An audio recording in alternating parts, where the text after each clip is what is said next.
Welcome to Threads of Enlightenment, a podcast devoted to helping you overcome challenges in your life that prevent you from becoming the best version of yourself. Each episode features interviews with people from all walks of life about their journey of self-development and the principles they utilize to overcome their fears to achieve their desired outcome. Ready to be enlightened? Here's your host, Ken Primus.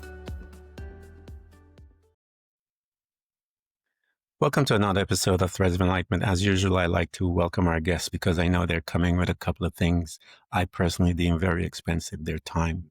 24 hours has been given to every one of us, how we utilize time. And I invite those that are listening to this podcast to learn how to value time, get acquainted with her.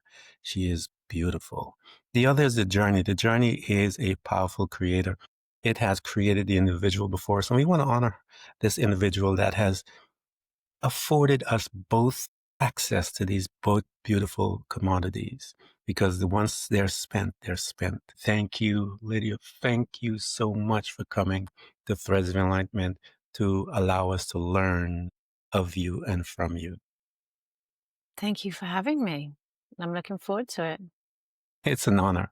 This is the question that I usually toss to you. As I mentioned to you, we have two journeys that we embark on, the individual and the interdependent journey. Mm-hmm. How do you serve mankind? My mission is to wake people up, to help them remember who they truly are, and to bring you back home to your true self. And it's really through a journey of healing your relationship with yourself.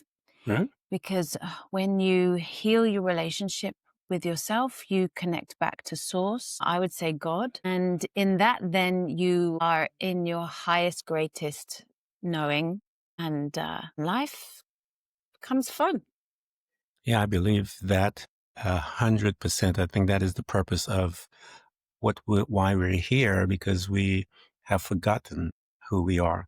One of the very first spaces, as our custom is here at Threads of Enlightenment, is to revisit the locations that we visit and live for a few years. The first is that family unit. Mm-hmm. Here we're going to learn a couple of things. It gives us the baseline as to how we are going to develop relationships, behaviors, all those different things. Our modus operandus, if you will, how we are going to perceive the world and move through it from that perspective. What was your family unit like? Yeah, it's a great question, because it is where everything starts. And I think so often when you hear people's stories, you do see how the dots join as to why you end up where you end up. So for me, my upbringing was very Christian. My dad is a pastor, and I was the good little Christian girl. We did everything church, and I think that I enjoyed it, but I didn't know God. I was just being a good girl and doing what was presented within the family. But at 16, I left home. I'd started to rebel, and I'd started to feel like I don't really fit in with what I've been told is who I should be. So I left home early and spent the next kind of 10 years from there on a quest to find out who I really was and to really gain truth. That's a powerful statement from a young 16-year-old girl that looked at the situation that she is and brought up in. I'm also a Christian. I was brought up in a Christian home. And so I left as well because they put us in a box, and anything outside of that box, you are not saved, and all the other things that goes with it, which creates guilt and all the different things that goes there. So here's the 16-year-old girl, as you stated, rebelled out of the system that she was being programmed to, and you began to expand yourself began this quest about finding you. When you started that quest, Lydia, what did that look like? It looked very much like a girl who was after something. It was about success. It was driven by ambition, and I was misguided because I was following the path that society had taught me was going to make me happy. Mm-hmm. So I was successful. I was working in TV at a very young age. By the time I was 21, I was an assistant producer. I then moved to Panama around the same age, and I had my own restaurant. I came back. I was a TV presenter. I was cabin crew. I was a corporate coach. I just changed my life, my location every year, every couple of years. It was a case of feeling unfulfilled Mm-hmm. and thinking, okay, well, it will be in the next career or the next place I live or the next opportunity. And that cycle repeated for about 10 years Mm-hmm. until around 26, 27, I was with the same feeling. There's something missing. I don't feel quite right. And it really dawned on me. Yeah. This isn't about chasing something in the future. I'm not going to find it in another job. I've done that. I've been successful. And it wasn't until I was on my knees begging really to a God at that point I didn't really believe in. Mm-hmm. What will make me truly happy? And that's when I realized that I hadn't taken full responsibility for my happiness. And I made a commitment to myself in that moment that I was going to find out what it means to be truly happy right now in this moment. Yeah, I love your trajectory, if you will, as to how you were moving out, because we usually chase the things that they state or they tell us, the programmers told us, that this is what's going to make you happy. And if you do this and you get there quickly, you can get your 2-week vacation, you make some money, and you'll be able to travel, go from place to place.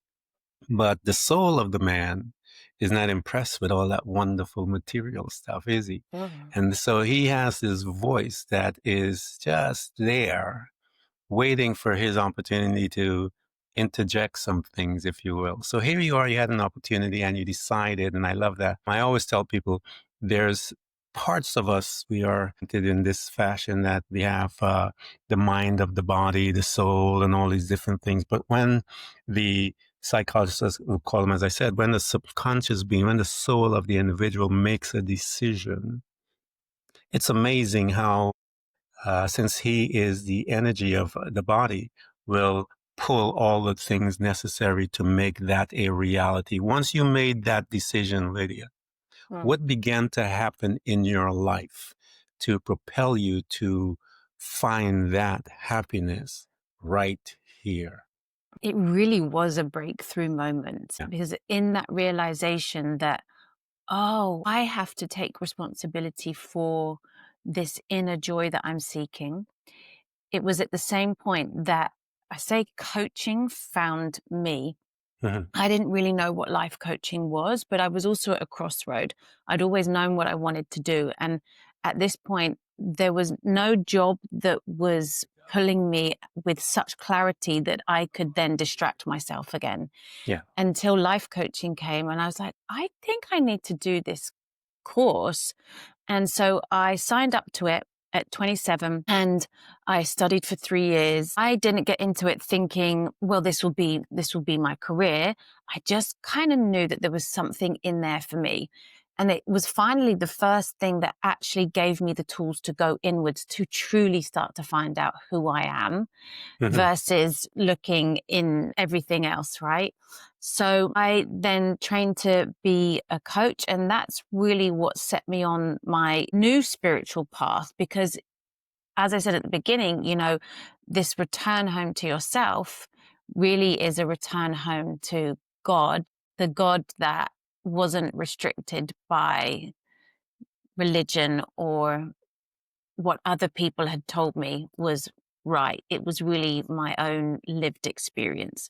So it set me on a path of creating a new career Mhm. that was also the path to what I'd been seeking in myself all along. When you initiated that, Lydia, and you went into the course, what did you begin to notice about you? I always tell people that we are our first client and we are the ones that will go through the program first before that program has ever been used in whatever Mhm. format that we regurgitate it out of. what did you, as being the first client, what did you begin to see in the first client that she needed to some insights and some adjustment, if you will? Yeah, well, look, I'll give you an understanding of who I was at that time. On the outside, I looked happy. You know, I did have a good life. I had great friends and I'd done a lot of things. Yet on the inside, I was riddled with negative inner dialogue. I hated the way that I looked. I was binging on food secretly. I was over drinking, taking drugs. I was in a relationship where it wasn't a relationship. There was no real love. And all of the distractions, all of the ways of numbing myself, I was doing it all. Yet a lot of the people around me were as well. So it wasn't out of the ordinary. Being my first own client, you look in the mirror and then there was no hiding. I had to really stop cheating on myself and look at, well, if I am actually going to do something with these tools in the future, I have to first be authentic and look at the pain that I'm in. The main thing was drinking because I couldn't go out for just one drink. And that was again, with all of the friends that I had at the time, it wasn't something where I would have seen myself going to AA or anything. But actually, with the knowledge and insight that I have now, there was some level of addiction. Yeah. So I needed to look at what's the real deep pain within me that is allowing something to control me in a way. And that was the first thing that I really healed, which isn't really about the drinking. The alcohol wasn't controlling me. It's all within me. And when you have that first breakthrough moment where you really see yourself, take responsibility, step up, show up, and do something that feels really hard, then the rest, you know you can do it. Yeah. I hope, again, I always like to stop and highlight insights that are being offered to us. And those of you that are listening to us, you may have just tuned in, go back and listen to what Lydia talked about.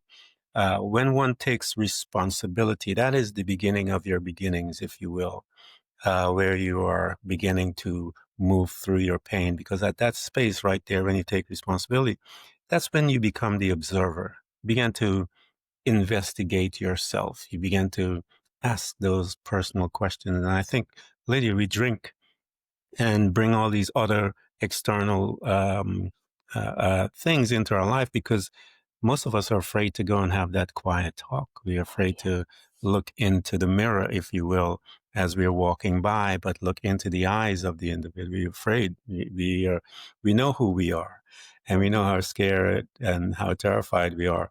And so here you are, you began to investigate and honestly looking at self. As you saw this individual in pain and she utilizes these other tools out there, and everything is what all the others are doing. That's normal stuff. That's what all of us are doing.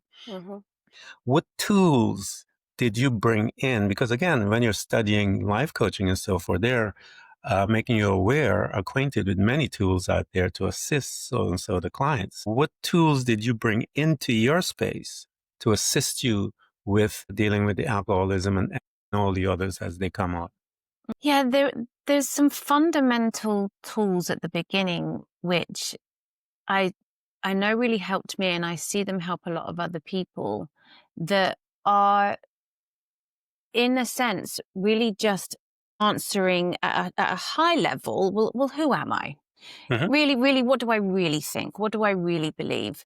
And it was looking at things like my values, my emotional needs, what I was tolerating. And these are things that my level of awareness at that time, that's what could meet me. And they feel now very surface. They feel very simple, but it was really important at that time to kind of build the foundation of just like, do I even enjoy going to that place? Do I even like that person? Because when you've been asleep for so long, you are just sleepwalking and you're just following the herd, right?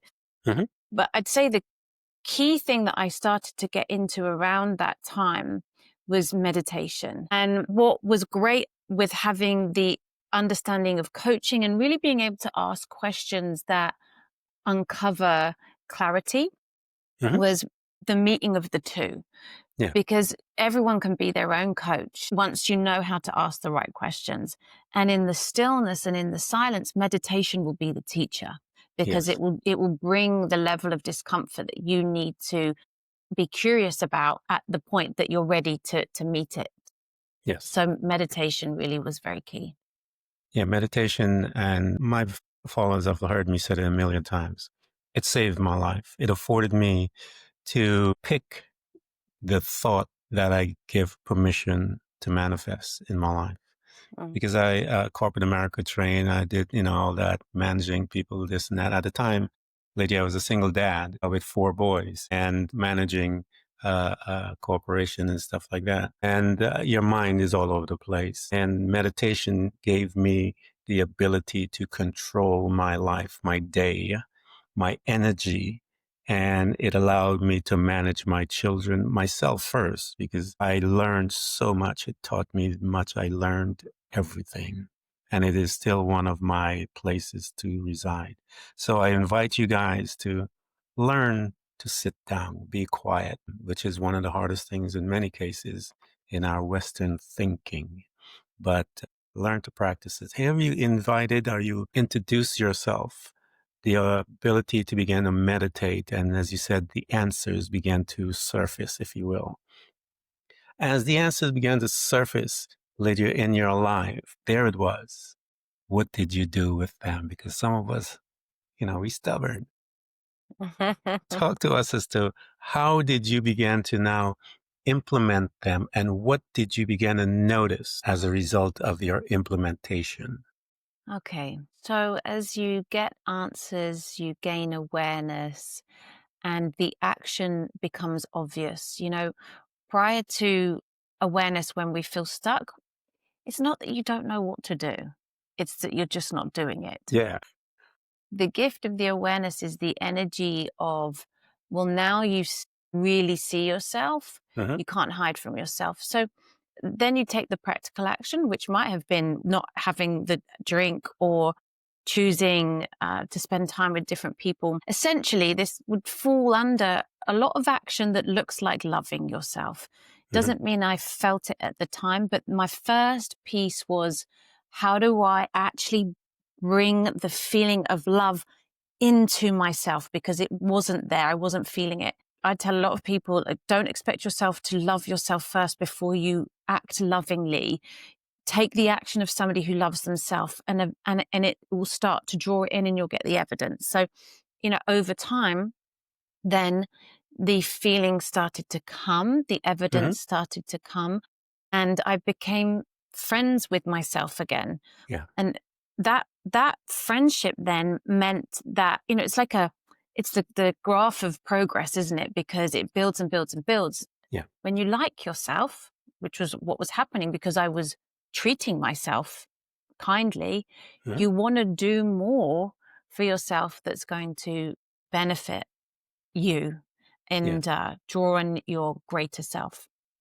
So the process was lots and lots of little steps at first, tiny little steps, tiny little choices that at the time, 10, however many years, 15 years ago it was, would I have known that would have put me here in this place of freedom, joy, bliss, so much love for myself? My mind couldn't have known that, but my soul knew at that time. Yeah, take those steps. One step, when you look back, it's a mile. Just keep moving. I tell people, don't stop. Stagnation in nature, if you look at stagnation in nature, it is a dangerous place. When you have stagnant, when water is just there, it's one of the most dangerous as far as bugs and creatures that are there. But once you see and there's movement, there is life that is there. So allow nature to teach you. Here you are, you're taking those tiny steps. And that's how it all begins, Lydia. You can't take giant steps when you're in pain. Most of those days, you didn't even want to say hi to yourself anyway. But you do what you do, And eventually you will get to the place, as Lydia said, where you begin to understand what it means to be in a space of self-love. It doesn't start right away. You're starting in most cases in self-loathing, and you program yourself for many years that way. And you cannot, in all honesty, in all sincerity, expect it to happen in one day. It's impossible. What you need to become is a disciple of to self. And once you get disciplined with yourself, you will see the changes. As you begin to exercise and practice loving yourself and honoring yourself, respecting yourself. And you mentioned you started to develop some boundaries, whether I need to go there or not, or be with this person's boundaries is very important, guys. It'll save your life. As you began to do those things, what did you notice about Lydia?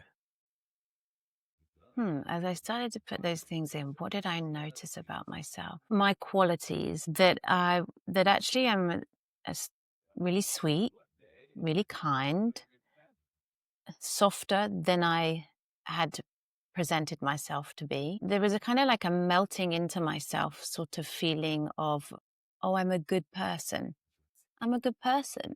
Mm-hmm. And I guess that then melted into the worth, the deep worth that I experience in myself today. And then tangible things of, well, I can do hard things. Great. That's good to Mm-hmm. know about myself. And it gives space to see your dharma, your mission, your true purpose. Because when you're well in yourself, that energy is running through you and it takes over to guide you. So I started to notice really what I was being called to do. Yeah. I guess that all becomes this beautiful layered cake that means you arrive where you're meant to arrive. Yeah. One of the things that I try to bring across to people that each and every one of us, you cannot be such a powerful being, such a powerful individual to come to this planet to have a job and then die. Every one of us came with things within us to complete an assignment. It is our responsibility to go inward, have those deep conversations with self, get in contact with God, and allow the illumination as to what is our assignment. And when we begin to move in that space, we become the gifts that we have within us that we came with. Those gifts, I tell people, we will use the gift initially, and then later on, the gift will begin to use us. As you're studying and you're seeing all these different powerful tools that have the capability of changing life, you're watching your life being morphed and changed and synchronized to a different vibration, if you will. As you're moving through your life, and let's say you're about 2-3 years out, Lydia, and you look back and you see yourself and you go, wow, what did you see? Well, 3 years out, I would have then been in the business. So I had a coaching business. I was running it. I'd moved to Ibiza in Spain. I was living my dream life. I'd created everything that was the external representation of what I'd been feeling inside in a positive sense. Mm-hmm. So looking back then, God, it feels like a really long time ago. Someone who was very lost and somebody who was in a lot of pain. Yeah. Being there, and I mean, I remember started working and doing the inner work, Lydia, and still doing all kinds of crazy stuff because you're still learning, you're still moving through, but the pull to become is stronger than the behavior that kept you down. As you are being pulled to become, Lady, you're independent woman as far as you have your business up, you're an entrepreneur, you're doing all the things that one is told to do from this other angle, if you will, this other vantage point, which is the personal development space and so forth, the coaching space. Talk to me as to, because we get consumed with those things. And again, we have to learn things. Talk to us about being there and when it began to not work anymore. because people think that when we get there, everything is nice and rosy and we just fly through the sky and tiptoe to the tulips, as they say. But we still have much lessons to learn. Talk to us about Yes. that as you made your accomplishment, and yet that thumping is there saying, we need to talk. Talk to us about that time. So it's amazing to see how God works in your life. Yeah. That stage had to come first. I had to see that kind of a different type of external success, the success that really had come through doing the inner work. Yet there was still a lot of beliefs that were deeply ingrained and running as programming. And it really works in a layered way. It's very rare that if you were to be hit with that absolute truth and clarity in one go, you'd go crazy. So, it's kind of melting and melting and melting. But what happened was then I became very successful in the coaching space, and I then found myself to be really busy, a single mum, burnt out, I'd done a lot of work on myself. So there was a really strong foundation. But now I was seeking God. So it kind of switched from seeking myself to what is the truth about God? And and the kind of I'd say I probably had 3 awakenings, which have all kind of built in their level of expansion. But that was in 2022. And I said to God, like, this can't be what you wanted for me, because I don't feel great. I'm happy. I had the inner peace that was there, but I don't feel great. And I said, if there's an easier way, I want to know what it is. And once again, I found myself on my knees begging, and I deeply surrendered, really truly surrendered for the first time. And I said, you know what, God, just take everything. Take everything I know about myself to be true. You can have my business. You can have my house. You can have it all. I just want to know what I'm really here for. Yeah. And then in 2023, I went on a very rapid, very intense ascension, which brought me to the truth that I had really been seeking in myself. Yeah, surrender is the key, isn't it, Lydia? I grew up in a church, and I keep telling people surrender is the key, because we had an example in this gentleman, Jesus Christ. He's in this garden, and he's having this conversation with God, similar like what you had and I, many of us on this planet. And we're having this deep conversation about whose will is going to be governing our life, his or mine. And we have this intense conversation, but apparently from what the document says, it says that this conversation was so deep that he started sweating blood. So none of us got there yet, so, but at the end of this thing, he says, okay, not my will, but thy will be done. And instantaneously after that, as we continue to read the documentation, all hell broke loose, because we had people coming in and in the garden, grabbing him, cutting up his disciple, cutting people's hair off. He's putting it back. They arrested him. So when one surrenders, we are surrendering to a higher authority. God is he's my father. I surrender to my father, and I believe he loves me to the degree that he is whatever I surrender, and whatever he does is because he loves me. And so here you are, you surrendered. Talk to me at that point, because after that, like I said, Jesus, all his world went upside down. Next thing you know, he was crucified and all that kind of thing. When you surrendered, Lydia, what did your world look like? I immediately experienced 10 days of absolute spiritual bliss, where it really felt as though the ego was silent, and I started to let everything fall away, which, by the way, wasn't a great time. I had been grieving a long time, the breakup with my father's son, really struggling with very, very strong grief. I wasn't financially in the best place, but I just knew I have to simplify. And I let everything go.